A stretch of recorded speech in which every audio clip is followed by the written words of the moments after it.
저는 그 조세연구원의 이사님, 증권거래세에 대한 논의는 오래전부터 쭉 이어왔던 것 같고요. 거기에 관련된 컨텐츠도 동일한 것 같습니다. 사실 제가 두 분 그 발제자하고 토론자 얘기를 들어보면 오늘의 그 토론의 제목은 자본이득 전면과세, 거래세, 단계적 인하, 이게 오히려 더 맞겠다는 생각이 들었습니다. 크게는 그 발제자가 얘기하신 부분에 대해서 대부분 다 공감을 하고 있고요.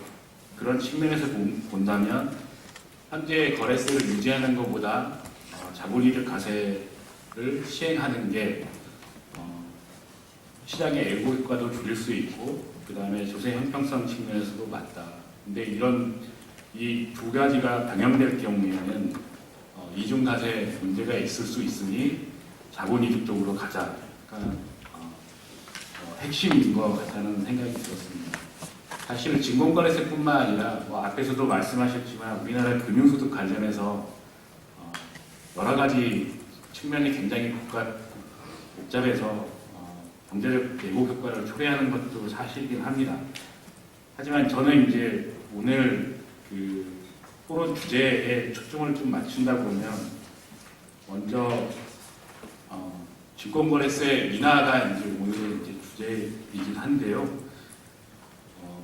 첫 번째는 여전히 개인 투자자 비중이 굉장히 높고 회전율도 높다는 점에 우리가 좀 주목할 필요가 있다고 생각을 합니다. 발제자가 보여준 그 표에서도 보면 증권거래세 부담을 제일 많이 하는 투자자 계층이 개인 투자자입니다. 그 얘기는 상대적으로 단기 거래가 많다는 것을 의미하고, 또 앞에서도 얘기하신 것처럼 개인 투자자들이 손실이 크기 때문에 이 거래세를 부과하지 않는 게 오히려 바람직하다고 얘기하신 분들의 의견을 반박할 수 있을 것 같습니다.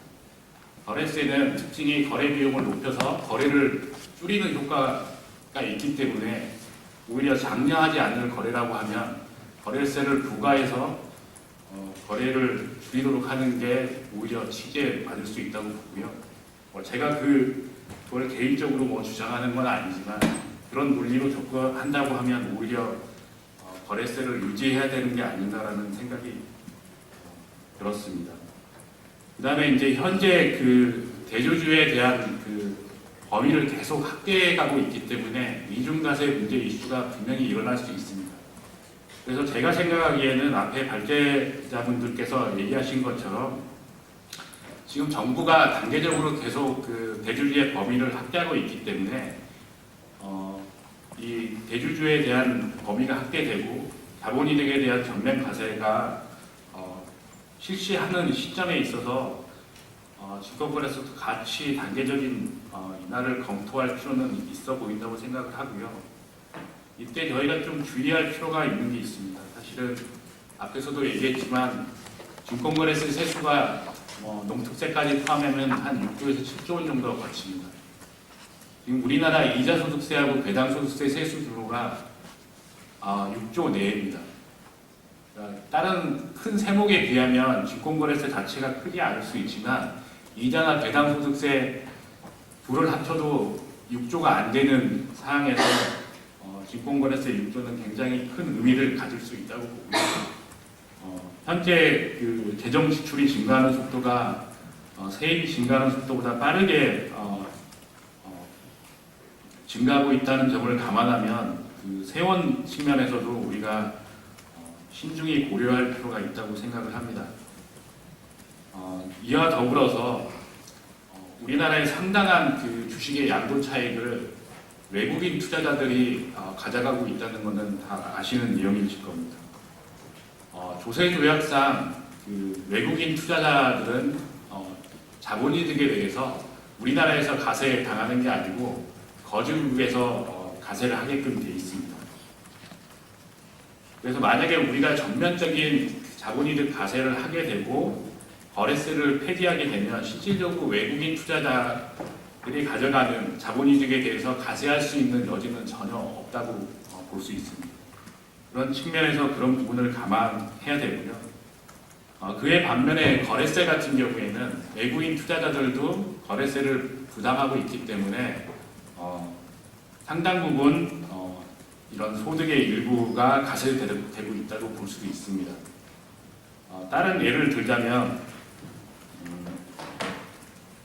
지금 그 발제자님께서는 왜 증권거래세가 처음에 도입됐는지 명확하지 않다고 말씀하셨지만 아마 이제 회의록이나 이런 자료를 보면 명확하지는 않지만 쉽게 양도소득세를 부과하고 싶었으나 그게 인프라가 제대로 구축되어 있지 않기 때문에 그 대안으로 거래세가 제시가 됐고 그게 이제 지금까지 이르러 온 건데 사실은 여기 뭐 주식 투자를 해보시는 분은 아실 수도 있겠지만 아주 짧은 기간에 거래를 한다고 하면 자기 기록들을 다 레코드하고 스스로 양도소득세 규모를 계산하기가 쉽지 않습니다.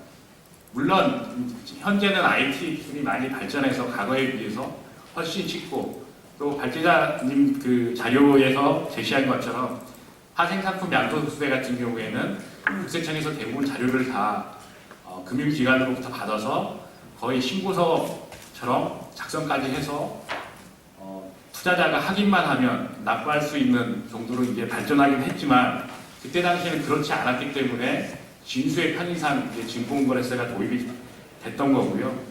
그런 측면에서 보면 투자자나 징수자 입장에서 다 편의성이 현재보다는 높았다고 봅니다. 그렇기 때문에 이제 주식 자본이득에 대해서 전면 과세하게 되면 그런 부분은 시대 환경 변화에 따라서 충분히 바뀔 수 있다고 저도 판단을 하고 있고요. 현재 그 손실을 보는 거에 대해서 과세가 된다는 것은 뭐 맞는 얘기일 수도 있고 틀린 얘기일 수도 있을 것 같습니다.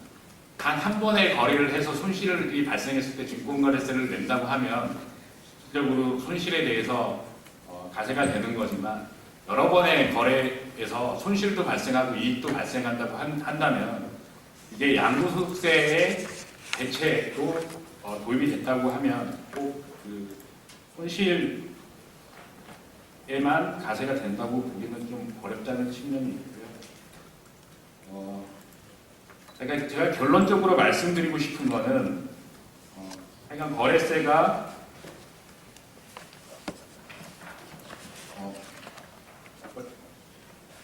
이제 거래 비용을 높여주는 측면도 있고 그로 인해서 거래량을 줄어드는 요인도 있지만 또 한편으로는 그런 투기적인 거래를 줄여들기 때문에 오히려 시장의 변동성을 축소해주고 안정성을 추구해주는 긍정적인 측면도 있다는 점을 말씀드리고 싶고요. 그리고 다음으로 지금 당장 거래세를 인하해야 되는 시점이냐라고 판단하기에는 우리나라 그 증권 시장 자체에 큰 문제가 없어 보인다라는 게 이제 제 생각이고요. 그 다음으로는 증권거래세를 면제해주는 그 시장 조성자 제도가 있기 때문에 주식시장이나 파생상품 시장에 어느 정도 유동성을 공급해주고 있고 시장이 어느 정도는 효율적으로 작동하고 있다고 보입니다. 그래서 제가 오늘 말씀드리고 싶은 결론은 처음에 말씀드린 것처럼 우리가 전면적으로 자본이득에 대해서 과세를 하게 되는 시점에 같이 거래세의 단계적 인하도 검토할 필요가 있다. 그런데 현 시점에서 바로 인하에게는 세수 측면에서도 그다음에 시장에 긍정적인 영향을 미칠지도 의문이다라는 점입니다. 이상입니다.